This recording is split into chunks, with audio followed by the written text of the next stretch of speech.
నిన్న ద్వారక అనూష అలియాస్ వనిత అనే హోంగార్డ్గా పనిచేసినటువంటి ఆమె మీద నిన్న కేసు నమోదు చేసి జైలుకు పంపడం జరిగింది. ఈ వేములవాడకు చెందిన ద్వారకా శేఖర్ అనే వ్యక్తి ఇచ్చిన ఫిర్యాదు మేరకు ఈ కేసు నమోదు చేయడం జరిగింది. ఈ లేడీ హోంగార్డ్ ఏం చేస్తుందంటే బ్లాక్మెయిల్ చేస్తుంది అన్నట్టు, ఎక్స్టార్షన్ చేస్తుంది. వాళ్ళ పాత ఫ్యామిలీ ఫొటోస్ని మార్కింగ్ చేసి అవి వేరే రకంగా పెట్టి ఆ ఫొటోస్ అన్ని వైరల్ చేస్తా, నువ్వు నాకు 5 లక్షలు ఇవ్వకపోతే నిన్ను ఈ ఫొటోస్ అన్ని వైరల్ చేసి నీ పరువుకు భంగం కలిగించే విధంగా అట్లా చర్యలు చేపట్టడం, అవన్నీ మా దృష్టికి వచ్చి అతను ఫిర్యాదు చేయడంతో ఆమె మీద నిన్న కేసు చేసి రిమాండ్కి పంపించడం జరిగింది. గతంలో ఏమైనా కంప్లైంట్స్ ఉన్నాయా?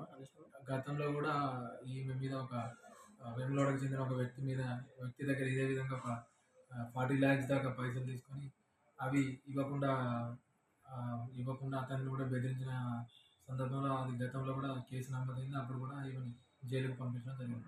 ఇంకా ఎవరైనా ఈమె బాధితులు ఫిర్యాదుదారులు ఉంటే దయచేసి మాకు ఫిర్యాదు చేసినట్లయితే వాటి మీద కూడా మేము చర్య తీసుకోవడం జరుగుతుంది.